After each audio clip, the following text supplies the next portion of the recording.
Yikes.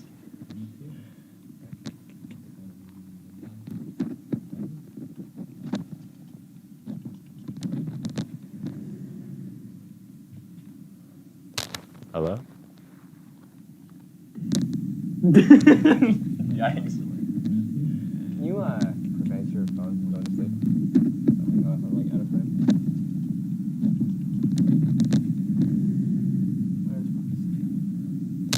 Hello? Yikes. Can you prevent your phone from going to sleep? Like out of frame?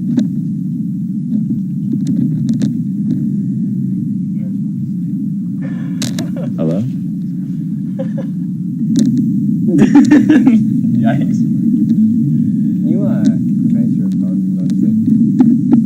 Like out of frame?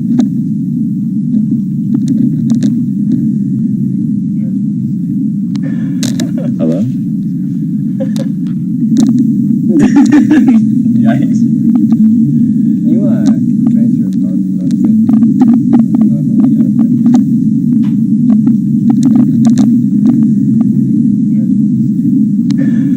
Hello?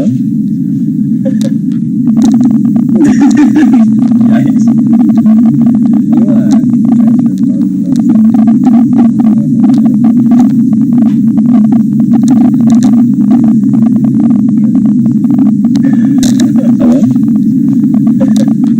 Hello? Yikes.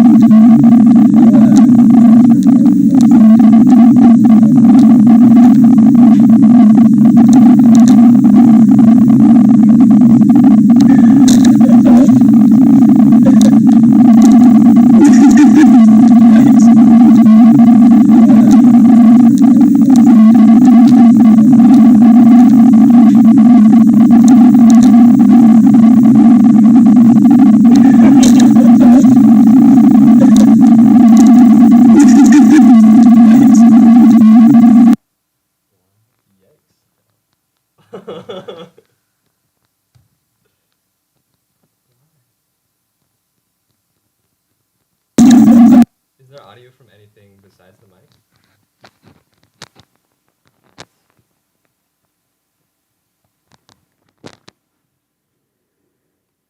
There's fine before.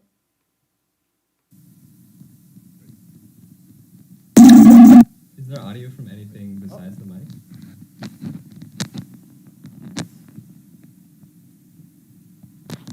Hello? There's fine before.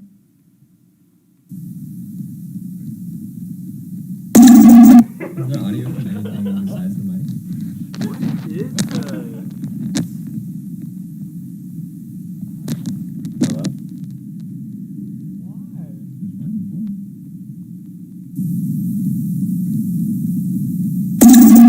Is there audio from anything besides the mic? It's got... Is it like feedback? How would it be feedback though? That doesn't make sense.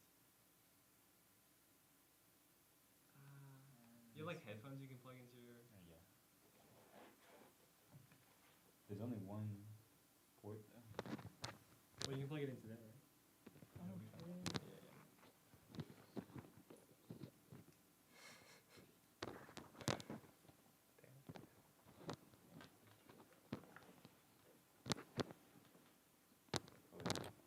Just fixing something.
really. Hello?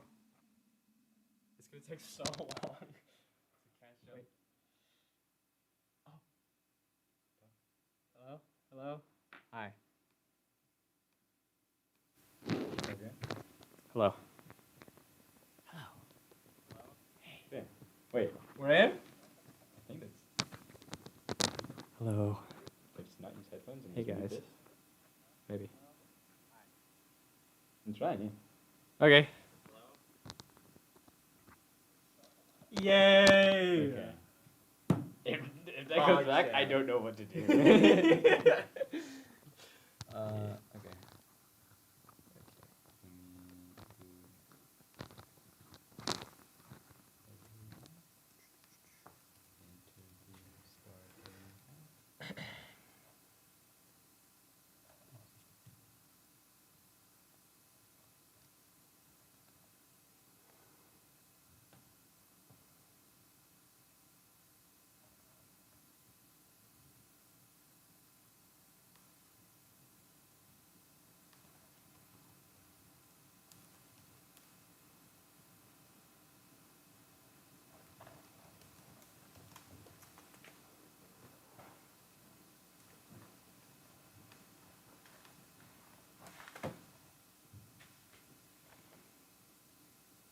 Cool. All right. Good. Go for it. Okay.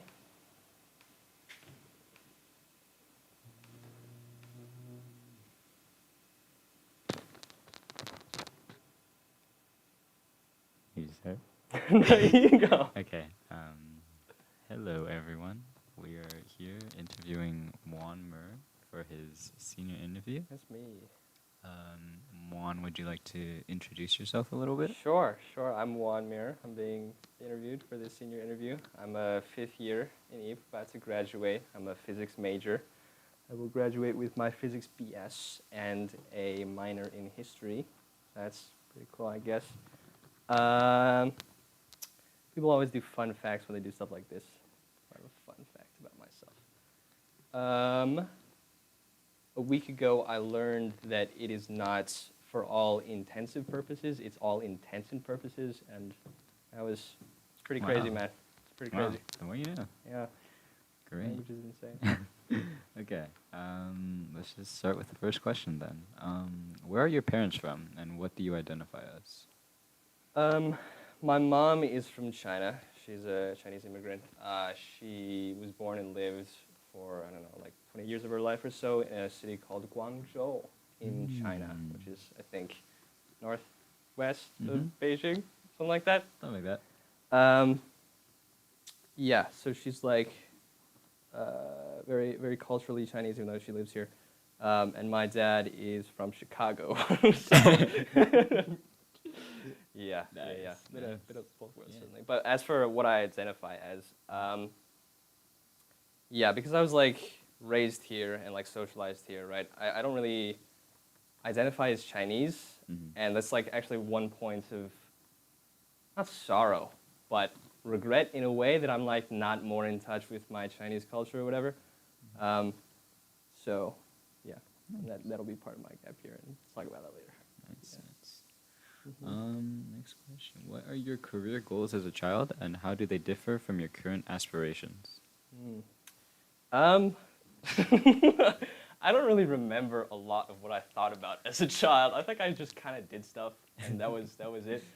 I was a big fan of the Percy Jackson series and Rick Riordan and all his books, the Kane Chronicles, Yes, the sir. Lost Hero, and all those stuff. Nice. So that very early on inspired me to be like, I want to become a creative writer and write all about like crazy Greek mythology stuff. And I think I tried to write one short story once, and I got like a page deep, and I was like, yep, no, nah, this is not for me. This takes way too much work and creativity, and I don't know. Maybe it's something I'll revisit eventually, because it does sound really fun. And now that I've developed more of a work ethic than when I was like 10, I could actually, I don't know, complete a story or something like that. But I don't know. It's also kind of tough to answer this question for me because I don't really know what my career aspirations are right now. Like I majored in physics, and I like physics. I like physics a lot, but I don't know if it's my passion. Because like, if I were to go into physics, I think I have sort of a skewed mental image of what working as a physicist would be like. Like, I think about like just me sitting in front of a blackboard, just doing math all day, not talking to anybody. I know that's like not true, and like I've talked to like engineers at NASA and whatnot, and they're like, no, you work with people like all the time. It's great. Like you have the more engineering geared aspects of it, which do sound interesting. But I don't know. I think it's also a little hard for me to pinpoint what I'm interested in right now because I'm kind of burnt out off of school, man. I'm kind of burnt out off of physics in school and like, I don't know, going so hard for so long. So I'm gonna take my foot off the gas for a little bit, and then we'll see. Yeah. We'll see. So, was there a pivotal moment that led you to your current path? Yeah. Okay. I'll answer this question in 2 ways, Milton. Okay. First way is, this is not like a moment specifically, but when I was a young child, my mom used to take... Okay. Yeah. You with me? Okay. When I was a child, my mom used to take me to the Griffith Observatory like every week, and like they had, I don't know if they still have these, but they had like these huge lectures, I think like bi-monthly or monthly or something like that, in this big auditorium that like was like a Faraday cage, so nobody's phone worked, which was really cool. Blew my mind, still blows my mind that we can do that. But yeah, I was just like, I don't know, that became like, I don't know, almost like a second home to me. 'Cause like it was just so familiar, and like I just loved all of it. And I don't necessarily know that translates directly into my love of physics. I mean, certainly it got me interested in it, but like I just liked looking at all the stuff. I mean, yeah. I certainly have an interest in like the mechanics of it or whatever. But I just think like planets are really cool and all that. I think everybody does. That's the first way. Okay. The second way, I forgot. Let me think. Oh, I got it. Okay. Oh, yes, this is a little more abstract of an answer to the question, and not related necessarily specifically to like discipline of interest, but more like way of interacting with school and life and whatnot. Big things. When I was in my first year, right, my first semester, I got a C+ in pre-calc, and then C+ is enough to pass, right? But it's not a good grade, you know? But like all of my friends were taking calculus the next semester. I was like, okay, I gotta do that, and it'll be fine, you know? It's not like I didn't learn any of the knowledge that's necessary for this next class, right? It's gonna be fine, right? I felt that, right? And so that was like a huge, I mean, that sort of leads into one of the other questions, but like, that was an immensely pivotal moment in my life because like, I don't know, I'm sure this is at least somewhat the case for most, if not all people in Eve, but like, it is a different ball game once you get in Eve. Like, it's a lot harder, especially if like, I don't know, you've cultivated the skills in like middle and high school where like you don't need to try that hard, you know. So you haven't developed work ethic, you haven't developed like a really good sense of what needs to be done to do certain things, and so like that was really jarring as well, right? Because like as I said, I went from like just not really trying and doing very well to like, you know, not doing very well and really trying, but like really trying I put in air quotes because like I didn't have the right system, you know, like I didn't study well, I didn't study nearly as much as I needed to, yeah. But that was like a pretty jarring, big wake-up call, which I think was really, really good for me in the long run. Like, I don't think I would take it back. It was a really dark period in my life, and you can imagine why, but like, I don't think I regret undergoing that. You know, I think it was very, very character-shaping and gave me more respect for myself when I did do things well, and I'm continuing to do things well. So it gives me that sort of perspective of like, also, yeah, it gives me that perspective of like, oh, even if you're bad at something, it's not like doomed. You know, it's not like, oh, I'm just bad at math, right? Just, you know, rethink it a little bit. make a new system, and think about it a little harder. Yeah. Very nice, very nice. We'll take a drink of water. Okay, yeah, go for it. Let's go with, what do you plan on doing following graduation? You kind of covered this a little bit, but maybe. A little bit. Um, I'll tell you more about. I'll tell you all about it, Milton. Great. My plan is to take a gap year because, as I said, I want to take my foot off the gas a little bit. As for what is going to be included in that gap year, it's a little bit up in the air. Well, it's a lot up in the air still, because it's a big thing to plan, certainly. But initially, like, my first two thoughts were, like, I want to do something really fun, travel somewhere, experience some different cultures, right? And so from that idea was born going to Europe and riding the Eurorail places and just visiting all the crazy, cool European history stuff and, you know, staying in hostels, meeting other people. Mm-hmm. That sounds really fun. That sounds really fun. And it sounds like something I need right now. Definitely.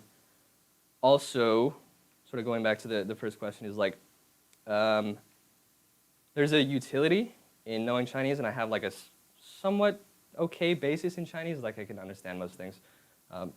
But, wow, there's a lot of complexity. So yeah, I guess I can cover this. A career path I'm also considering is business, right? And for obvious reasons, Chinese is a very useful skill to have if you want to go into the realm of business. But also, like, there's the, I don't know, getting in touch with that portion of my culture aspect, you know. And because of that, I was thinking of, like, I don't know, going and living with a host family for a couple of months. I don't know when, but I've looked into it, and China is, like, not even close to open. It's, like, totally locked down. I think Taiwan is kind of open, but yeah. You still need to quarantine for 2 weeks. Yeah. In Taiwan. Yeah, so, I don't know. That probably won't happen, but that's okay. You know, I'll find other stuff. Future plans, yeah. Right.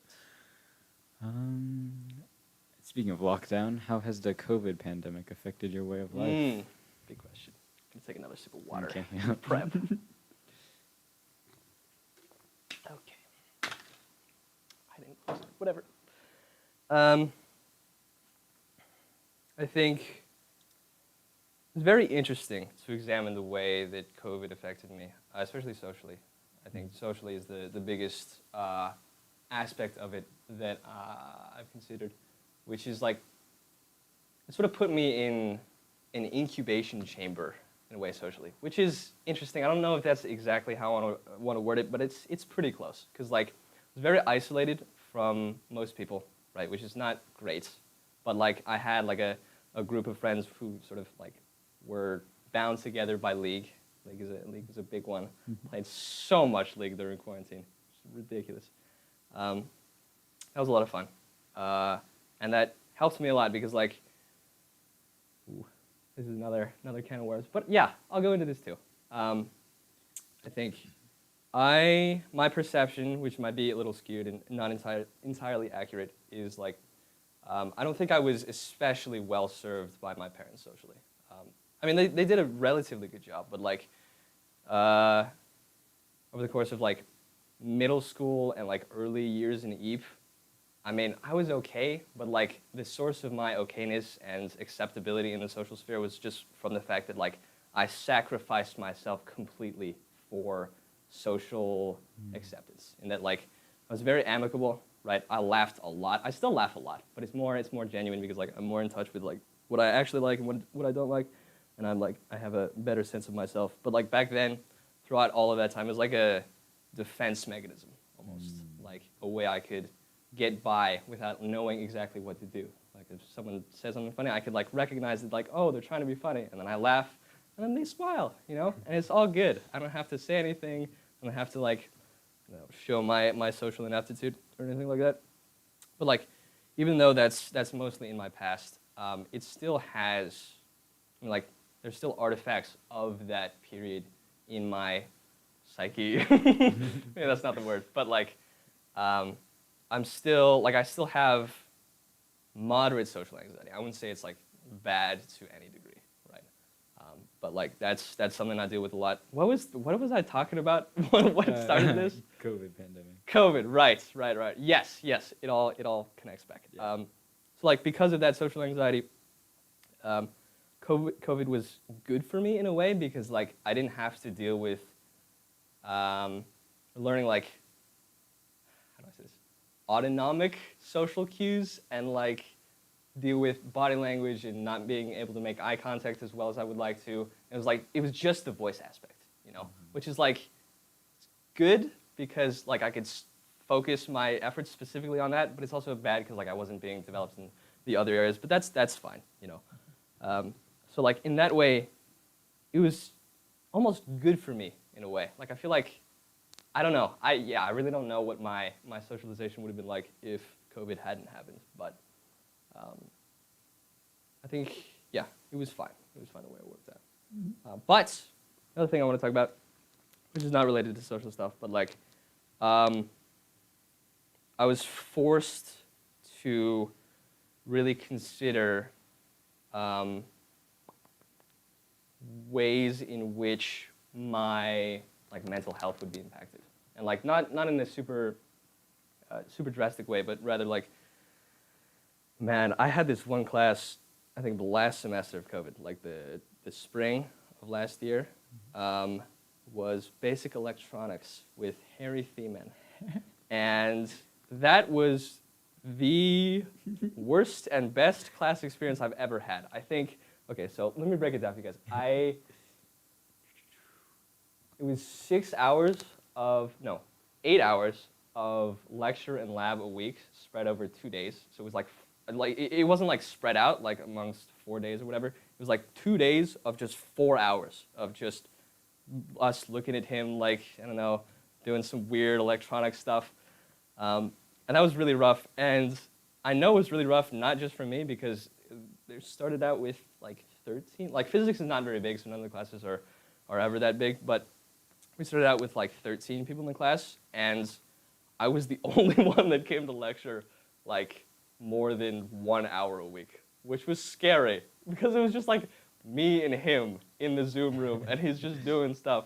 But like that was really rough, and that made me, I don't know, forced me to consider like ways in which to like stay sane through all of that, through like just staying inside, just moving wires and stuff. For like, it also took up like an exorbitant amount of time outside of class. But like being that pressured by anything, right? Like I think I took probably like 3 walks in my park every day. Yeah. Because like that's just what I had to do to just like stay sane.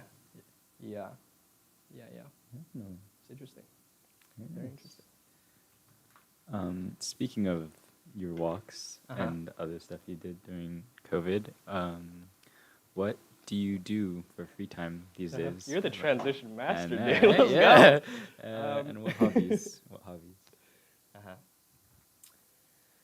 Well, I'm a very busy man this semester. I will admit that to myself. So the free time I have isn't super plentiful, but I'd say I would classify like the time I spend reading as free time. I read at least half an hour a day when I wake up, which is hard to stick to. It's like surprisingly hard to stick to.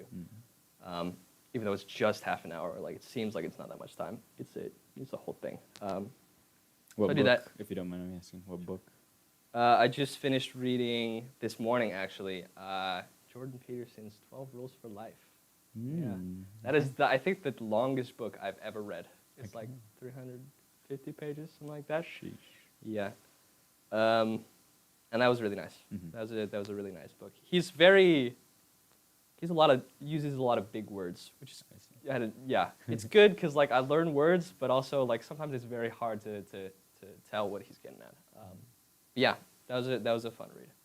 I also read a book that was recommended to me by George Percival called No Longer Human by Osamu Dazai, I think. Yeah, which is a crazy book. I'm not going to spoil anything. Much other stuff too. I play chess sometimes, mostly when like I've just finished like, I don't know, a really long bout of work, and I'm like, okay, I'm gonna reward myself. How can I tell myself that I did a good job unconsciously when I play chess? Yeah. I'm sure there are other things, but those are the main ones. Yeah, gotcha.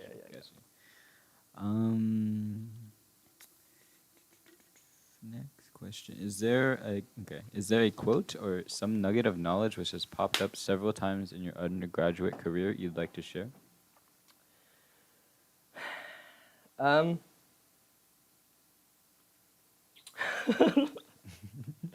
It's a little cynical, but Cynical. yeah. Okay. The quote is, "Life is suffering." A little cynical. Yeah. Okay. And there's certain parts, even though it's a very simple quote, there are certain parts of it that I like and that I don't like. Like, I like the admission that, you shouldn't expect things to go well, right? Like, you need to, really internalize that, life's not fair, right? Doesn't really matter what you think you earned or whatever. Just work hard and hopefully things work out, right?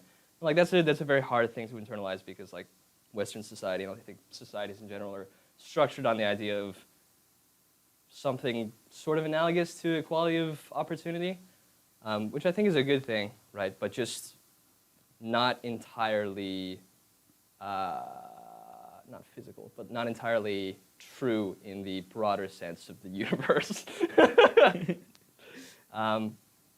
And that's, I don't know, that's an interesting thing because, you would think a point of view as cynical as that would cause you to despair and be like, oh, life sucks, right? Why even do anything then?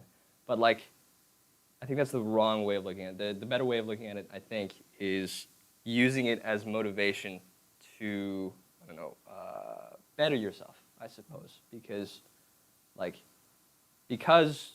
life's not necessarily, well, I shouldn't say it like that. Yeah. Let's say, it's because life is not necessarily fair, the only thing you could do to, achieve whatever you want is just work really hard, right? It's not I don't know. Yeah, I don't know how much more I have to say about that. Let me move on to the other quote. The other quote is one from, actually, my first semester after I got the C+. It's from the game Getting Over It by Bennett Foddy. I never played the game, but I watched a lot of shamefully many playthroughs of it. And the quote is I don't know, it's after the, if you guys don't know, it's you're a dude who's half naked in a cauldron with a sledgehammer, and you're trying to climb your way up a mountain with the sledgehammer. It's really hard. And so the reason the game gained popularity was streamers would fall off the mountain and then have to restart their progress and rage and throw things. And that was the point of the game. And so the game developer inserted a quote in the middle of the progression, where after you would fall off the mountain, he said, see if I can get this right. It's not the falling down that defines failure, but the staying down. And I like that a lot. Yeah, that captures a lot of what I think is true about the world. Yeah, because failure is another question, but I think failure, people always say this, and it's so ubiquitously advised that it's sort of lost meaning, but you really shouldn't. You should be afraid of failure, but there's that duality to it, where you should be afraid of it, but you should also embrace it, right? Because it's what happens, And you should be proud of certain types of failures, not other types, right? If you didn't study for a test, you shouldn't be proud of that failure. But you really tried, and it didn't work out, you should be proud of that. It's not just that you failed, it's not binary, right? It's that you tried and, I don't know, things didn't work out. And you try again later, and maybe they will. But maybe they won't, because life is suffering. Yeah, it's really tight all back. Right. Okay, so you were speaking about failure and all that. What are your thoughts on failure and how it compares to perfectionism and stuff like that? Yeah.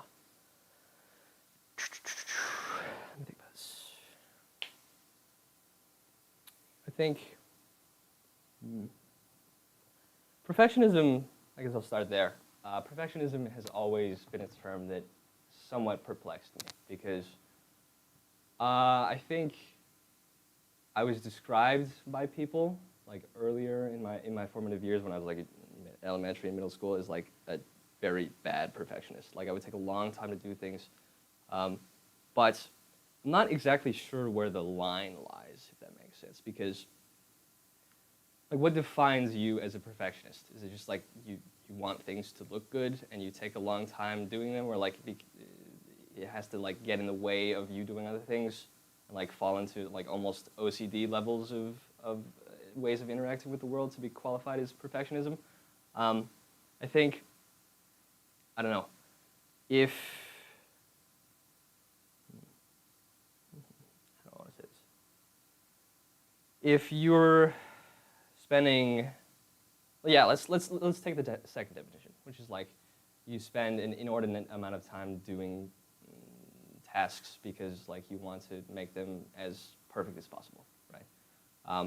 That's just the wrong system, right? And like maybe you have some sort of like mental inhibition where like you have to do that to retain your sense of order in the world and stay sane, which, I mean, yeah, that's definitely possible. But I think if that's not the case, just need to redefine that a little bit because it's not practical. And like that's all it boils down for me, yeah.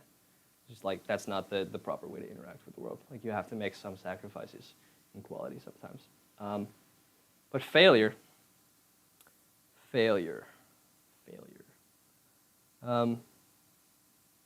Yeah.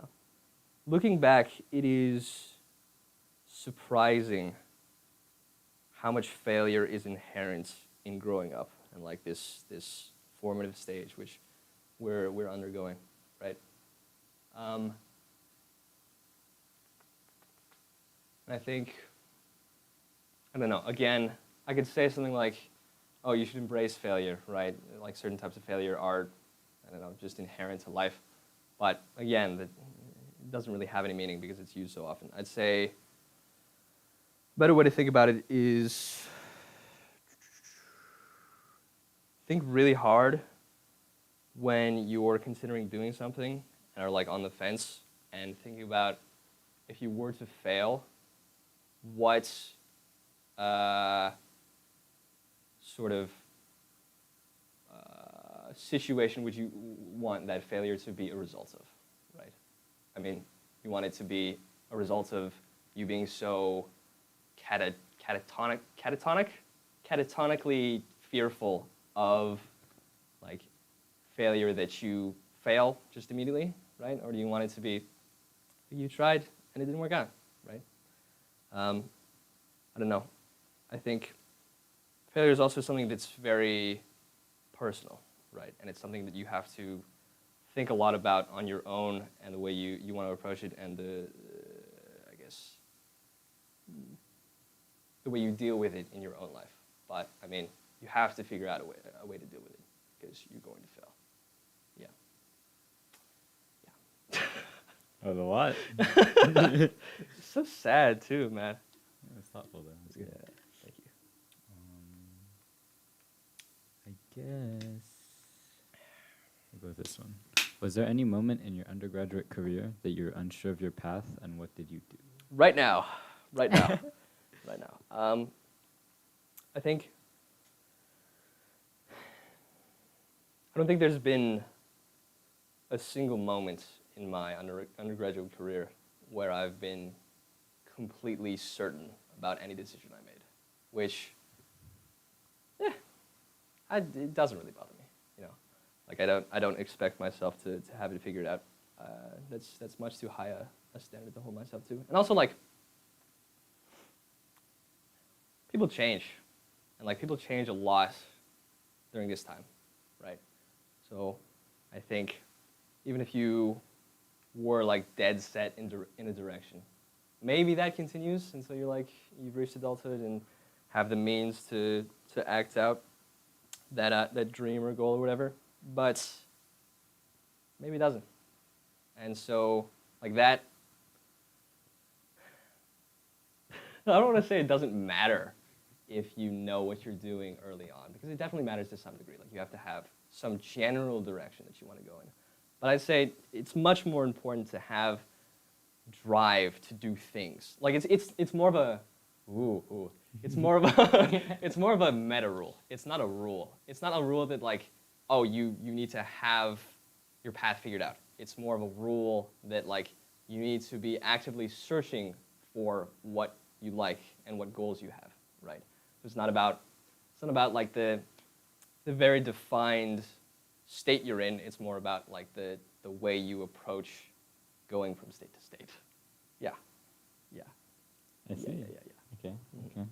That's much more important. Yeah, definitely. Because like eventually, if you do that, and like, I don't know, you're actively trying to search for things, which is a whole other discussion, you will settle on something that you find, I don't know, titillating.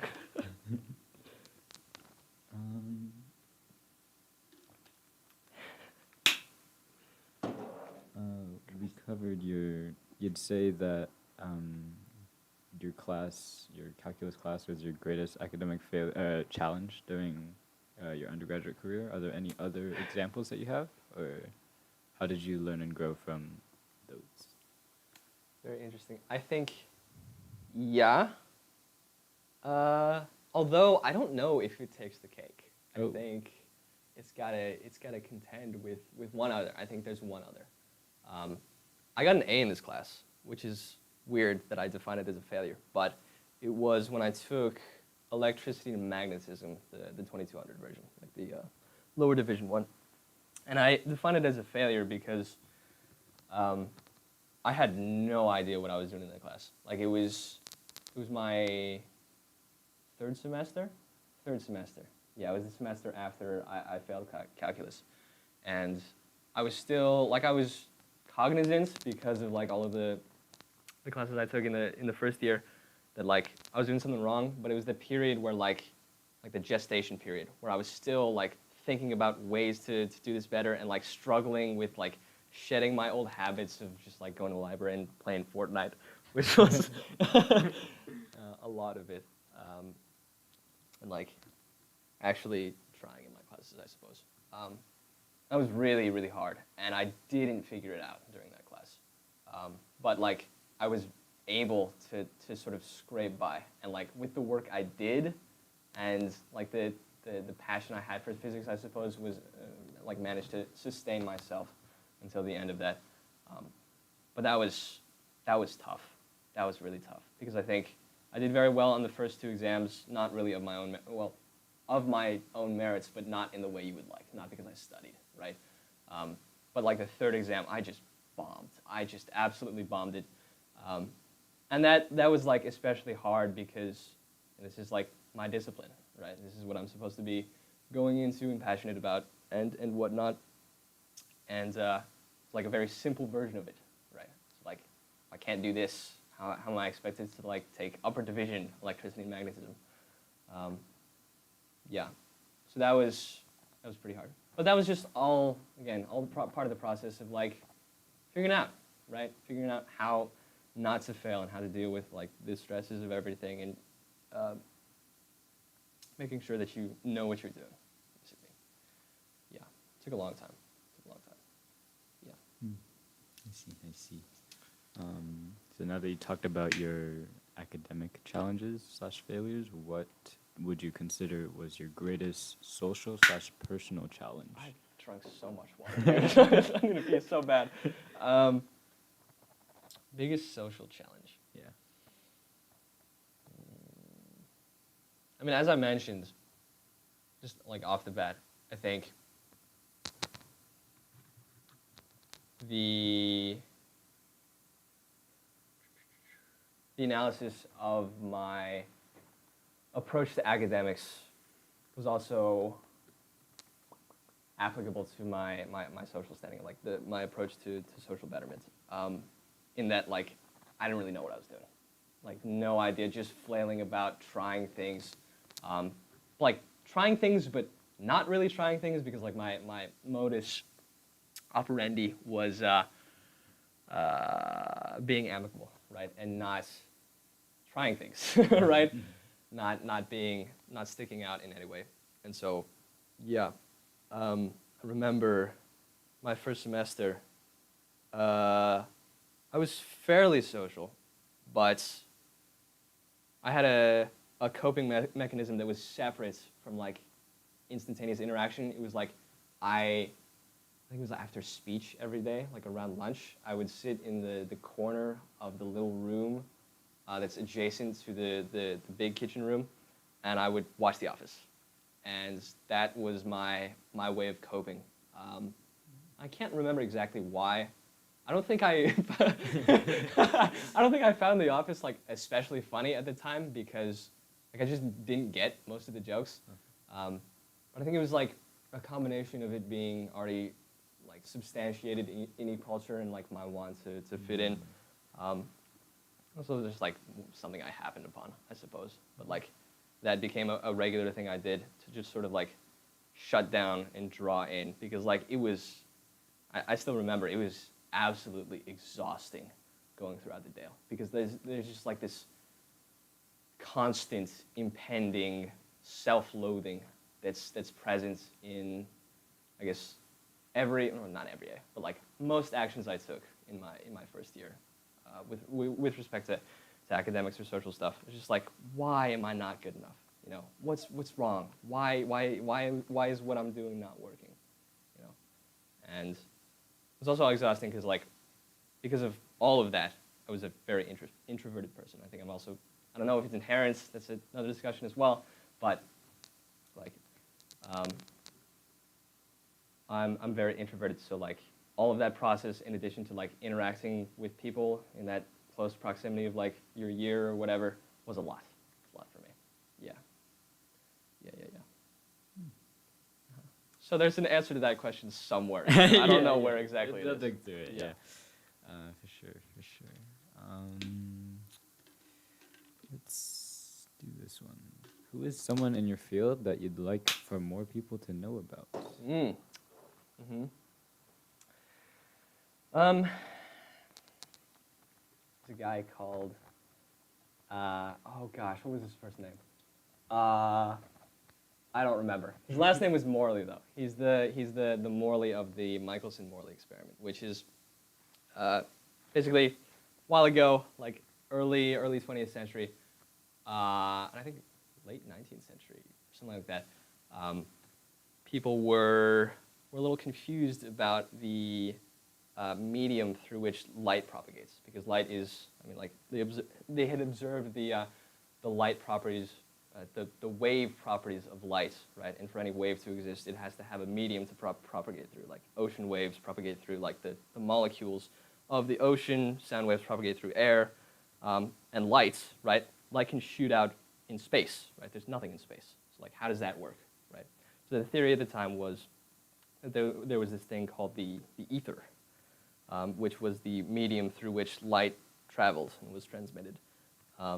And Michelson and this other dude Morley devised like an interferometer experiment to test if the ether was indeed a thing. And they found it wasn't, but that's not what I want to talk about. That's what he's known for. The cool part, well, actually, he's known for both of these, but he's more known for the thing I just talked about. The really cool one is in the early 20th century. I think like, oh gosh, it was like 1890 something to like 1920 something. So it was like for 30 years, he devised an experiment where he wanted to measure the speed of light, right? Like, how do you do that? How do you measure the speed of light?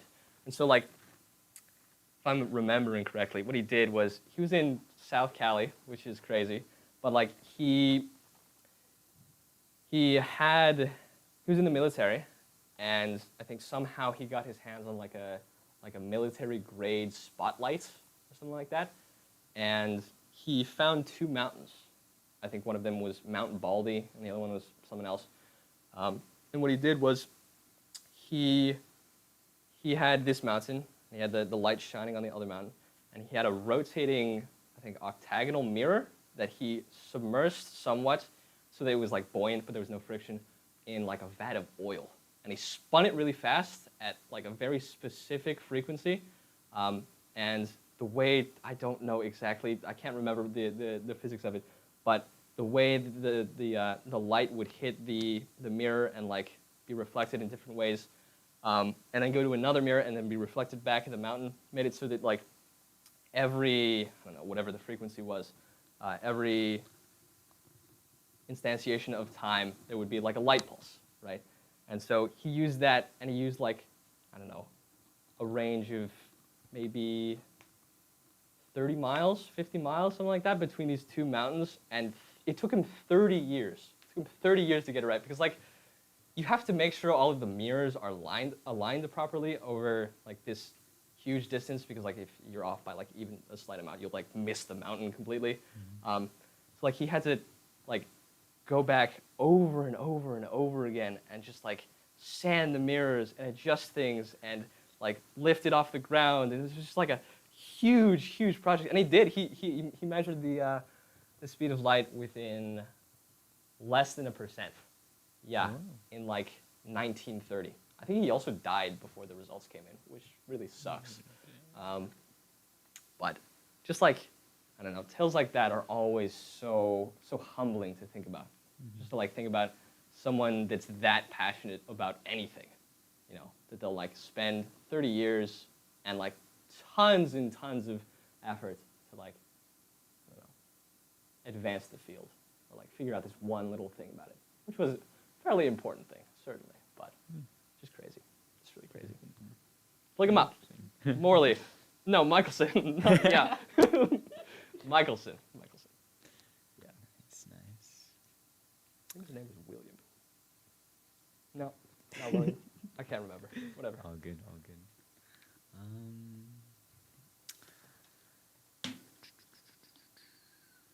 That was like 100 years ago, too. That's crazy. That's pretty crazy. Yeah. Yeah.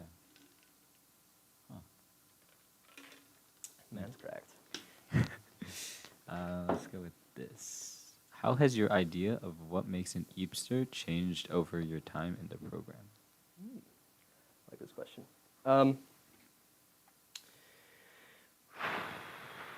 When I was in summer academy, and before I got in, my view of an Eepster was very juvenile. It was like big brain people, basically. That was the extent of it. It was nothing more than like, oh, these are really smart people. I want to be one of them because I want to be a genius. You know, that sounds cool. And as I experienced the program, right, and grew more mature in my thinking about things, I realized that like that's not what an Eepster is, or not what an Eepster should be, right? I think part of that draws from my own personal experience in that, like, the way the program really helped me, I think, was socially. I think that is a much, like, not even close, much more impactful side of the program in relation to, like, academic acceleration or whatever. Because, like, that was also a factor for me, but not nearly as much so. So I think what an Eepster should be is someone who comes to Eep Club events and hangs out with their buds. Yeah. And, like, I don't know, just, there are no restrictions on what you do when you hang out with your buds, but just, like, participate in the social sphere that is created by Eep, you know? Because that's what I feel the point of Eep is and what it should be, right? Is like a thing that binds people together who have similar interests, right? And which have interests, or who have interests that are somewhat disparate from the normal population, right?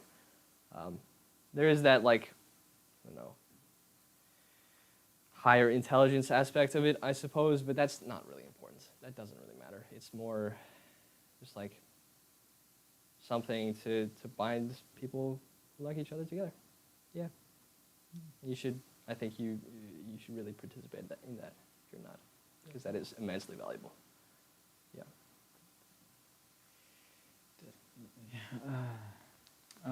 You spoke a little bit about Honors Academy. So why would the Muan of Honors Academy be proud of the Muan we see before us today? Yeah. This is not directly related to your question, but like, Mhm. I oftentimes wonder if, like, if I went back in time to like my Honors Academy days and I met myself, would myself back then like me now, and would I like myself now back then? Yeah. Okay. But like, because obviously, like, I have some recollection of what I was like as a younger person, right? But my recollection isn't that great, and I think I really don't know. I was just so. I don't know if it's fair to say I was like so lost back then, but in comparison to like now, certainly. Like I had no idea what I wanted. I had no idea how to get where I would want to be, even though I didn't want anything. So like, yeah, those two issues were biggest, and I think because of that, I think younger me would be proud of me now because like I have things, like I've achieved things, you know, which is not really what it's about, right? Like he'd be like, "Oh, you're Eep Club president? That's crazy, dude. Let's go." That's not, yeah. I think younger me was very ill-informed about the way things work in the world and how they should work and how you should behave. Sound like a parrot. Wow. But maybe on the more positive side of things, I think younger me would be genuinely proud of the amount of time I put into things. Yeah. And I think they would, or I would, take a lot of inspiration from that. And like, I don't know, compare that to where he is. God. He as in previous me. Yeah, right. Yeah, I think that's the biggest one. I think work ethic. Do you think that E was the right choice for you? Yes. And why, I guess? I think, I don't know, in like conversations with relatives and whatnot, right? A question I get asked a lot is that, or like some variant of that, and one of the biggest sticking points that they bring to that discussion is like, oh, don't you feel like you missed out on like the social aspects, right? And like participating in sports and intramurals and all that stuff, the clubs. And I do think that's definitely valid. I think high school and to some extent middle school are immensely valuable for the socialization you gain. But it's a very important caveat to that, which is, okay, I got it. So, socialization is a recursive cycle in that, like, from ages like 0 to 4, you're socialized by your parents and your relatives and stuff like that, right? And that's the main form of like learning how to interact with the world, what is proper, what is not, what you get reprimanded for, et cetera, right? And then you enter like the sphere of interacting with other children, like you go to preschool or kindergarten or whatever. And if you're better socialized, and I guess I should define that, like better socialized is just like people like to be around you more, right? They, I don't know, find you interesting somehow and don't find you off-putting.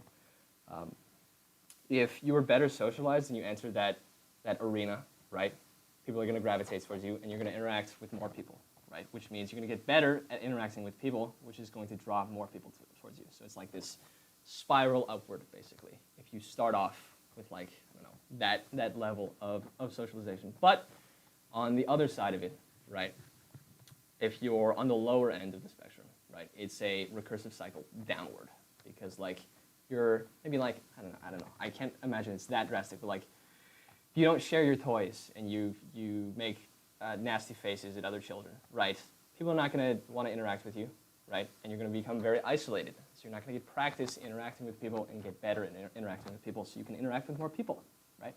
So you degenerate, and like these are both the extremes, obviously, right? I mean, there are people, it's a Gaussian distribution as well, so there are a lot of people in the middle, right? Who deal with this recursive cycle nature of things to some extent, but not nearly to the extent I just mentioned. But I think in middle school, I don't know. I think in elementary school, I was above average in socialization, and then I don't know what, but like when I entered middle school, it was just like too different or whatnot, and I like retreated into myself, and so I like started going down the distribution, and so I think like judging by the way things were going, I mean I had friends, but none of them were really good to me. They were kind of terrible people. So I think with the way things were going, I was like part of that downward spiral rather than the upward spiral. And it's not that binary, certainly, but I think Eep was a good change of pace and sort of equalized things in a certain respect, because like everyone is now dealing with this crazy new thing of like having to take college classes and deal with college people and deal with each other who are like very, very adept, right? Not necessarily socially, specifically, but like adept people in thinking about things, right? And so sort of reset everything for me a little bit. And that was immensely, not to mention like the people that I met here, really fantastic, right? I mean, there's also that, but like looking from the inward out, it was that like it sort of reset the bar, the really nice people, and then the further academic engagement, I suppose, right? So it's 3 layers, yeah. So yes, that's my answer. Good answer. Good answer. Thank you. Well, that is the main questions. It is 2:55. Okay. We got 5 minutes. Let's do it. All right. Let's go with this. How has you're currently Eep Club president? How I has am, yes. Eep Club changed you? And do you have any advice to future members or officers? Eep Club has been really, really good for me. It's required me to take a lot more responsibility in my life, not just like with respect to other people and like leading meetings and whatnot, but also like I have to be on top of things, right? Like I have to be able to respond to questions people have, to be like, you know, the focal point for a lot of important stuff that goes on. So that like requires a certain amount of competence, which I don't know if I started out having that, but like I certainly learned to have that at the beginning of my admin. And then like that has translated further into other areas of my life, and I suppose given me perspective on like how things need to get done, because again, like even though I started like thinking about ways in which to do things better and like interact with the world better in like the beginning of my second year, I'm still learning now, right? Like I don't have it anywhere near figured out. And so like giving me that opportunity to work like under that constant pressure, but also like with other people in that regard, and like juggling bureaucratic stuff sometimes is really valuable. Like those are all very important skills to have in life in general. Yeah, future officers and admins, advice is, what advice would I give? I would say be proactive in your position, right? That's something I've found, is like stuff mostly gets done when people are like really pushing for it to get done, right? Because like there's some things that just like sit in the ether of like things that need to get done eventually, maybe because they're not that important, or because they just get forgotten about or whatnot. But to like stay on top of things, you really have to like actively reach out to people, actively think about what you're doing. You have to like think about Eep Club like every day if you're the president, because otherwise you fall behind. So, and also like the reason why Eep Club and positions of responsibility are important is because it gives you the opportunity to be proactive in that way, right? To exercise the ability to do things. But I mean, like, to engage in a process where you're not necessarily being like kicked along by a prof or like a parent or something like that, to take ownership of the work you're doing and to rise to the occasion, I suppose, because that's, yeah, it's a very important aspect of life. Good advice. Good advice. Let's do thesis. You are having your thesis. I am. Yeah.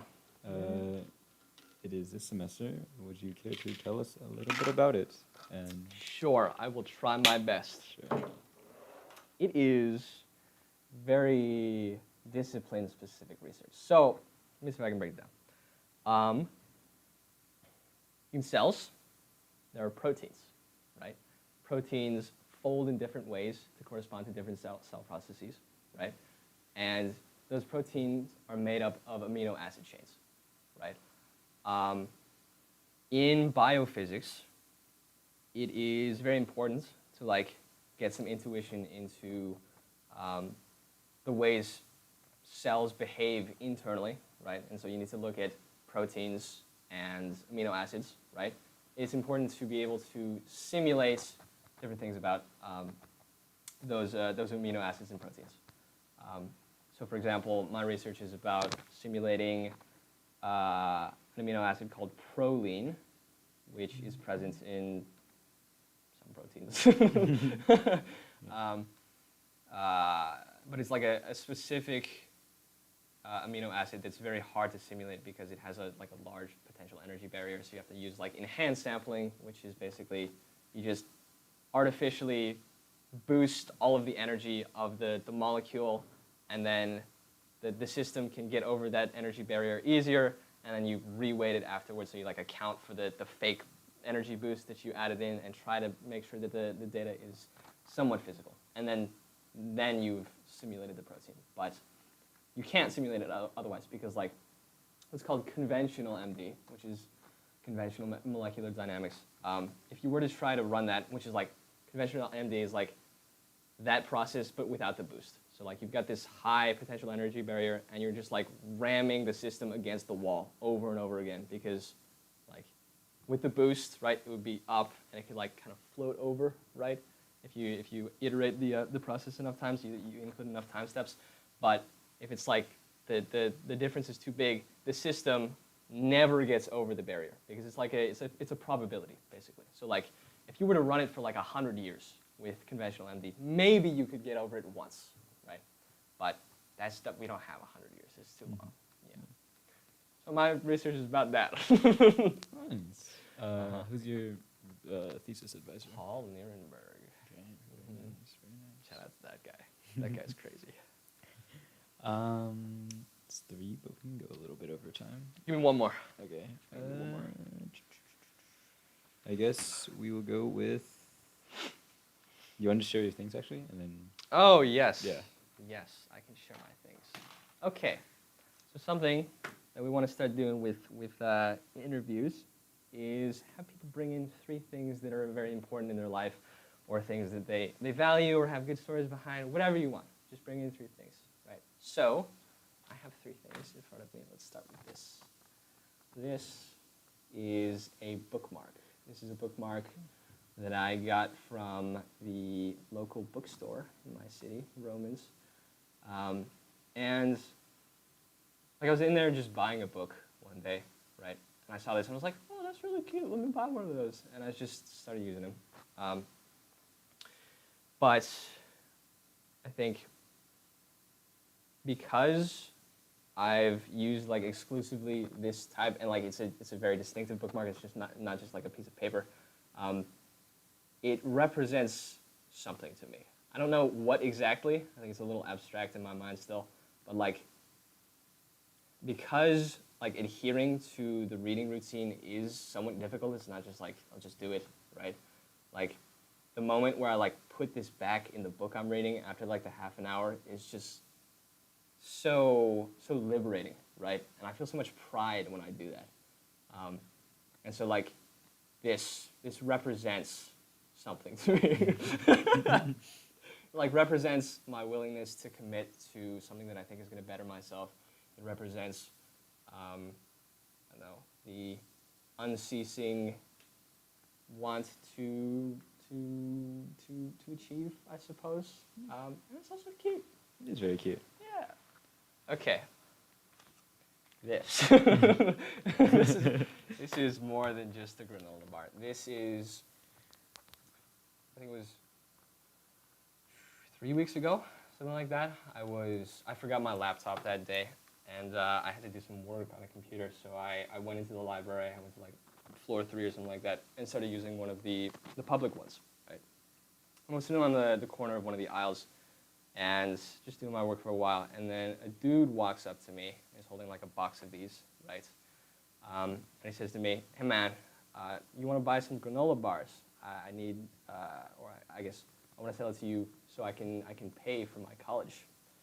And I was like, wow, okay. And I bought some. It's like $5 for 2, which is, you know, maybe you could price it a little more reasonably, but I'll give it to you. Yeah, but like, I ate the other one, by the way. But like, this one has just been sitting on my desk for a while, and occasionally I'll look at it, and just be reminded of how much privilege I have. You know, how lucky I am to be in the position I'm in.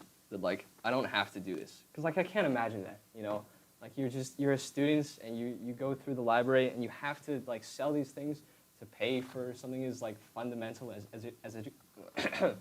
education. It's like it's horrible that exists in the world, and I don't know. I'm glad that's not me, and I feel very lucky for that fact. Yeah. So I don't know what I'm gonna do with that. I don't know what the expiration date on these are. Maybe I'll just end up throwing it away after like a year, or maybe I'll eat it. I don't know. But for now, it serves as like a symbol, which is nice. Okay. Last thing, and then we'll wrap it up. This. This is a cell phone tripod. And why is this important to me? Let me put it over here, because it's going to fall. Very recently, I made an Instagram account, and I started posting there. And this sort of goes back to like the social anxiety I felt my entire life. Is like my stance on social media in general up until like, I don't know, a year ago or something like that, was not informed by much. But it was something to the effect of like, oh, I'm too cool to post on Instagram. You know, like I'm too busy to like take pictures of myself and like put it up there or like chronicle my happenings, right? And it's ridiculous. It's absolutely ridiculous, and it's born of like, I don't know, certain aspects of culture which, I don't know, serve to promote conformity, I suppose, and to suppress that which is exceptional. Not necessarily in the sense that like it's exceptional in that it's better, but just that it's different, right? And that serves a purpose, and that's valuable and basically indispensable in culture certainly, and valuable to individuals as well when they're developing, right? Because they learn what is proper and what's not very clearly, right? Because like their peers don't laugh at a joke or whatever it may be, right? But I'm entering that stage in my life where that's not what I need anymore, right? I need to sort of break out of that mode of existence that I've operated in for the longest time, which is like intense social anxiety, self-loathing, thinking that like, I don't know, coolness is equated to not doing much and not caring and just like doing stuff. All that is like, it's not good. It's not good. It's not the correct mindset, at least not for me. And so like this is a method by which I can sort of express myself and combat that that urge to, I guess, conform and to give in to social anxiety and like self-doubt, I suppose. Also, it's fun, you know. That's a big part of it too. It's just I have fun doing it. So like, why wouldn't I do it? Yeah. Mm. Very nice. Very Uh-huh. nice. Okay. There is a question by Ryan Yu. What's your question, Ryan? Is there any classes you enjoyed that you didn't originally see yourself having fun in? That's a good question.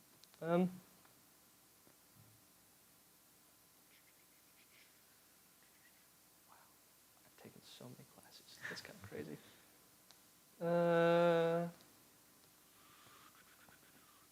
Trying to think about G's. Mm.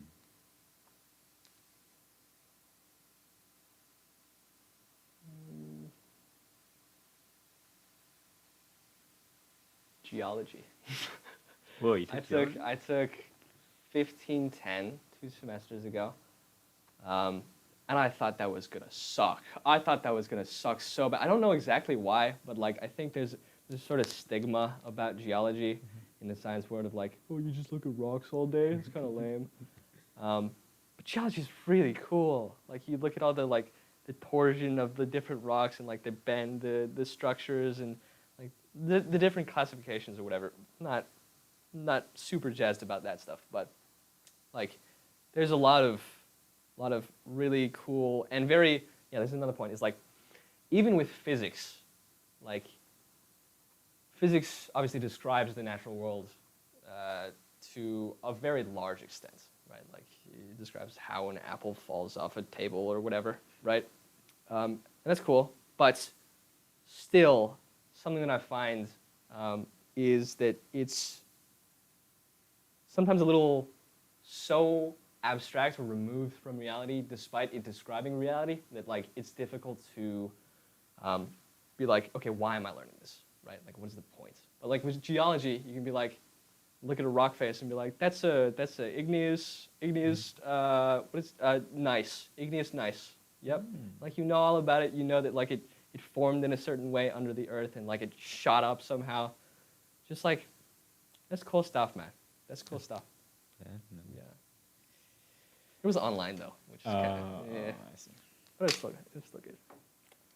All right, let's do. Are there any last tidbits of advice or things you'd like to talk about before we end, Mr. Meurer?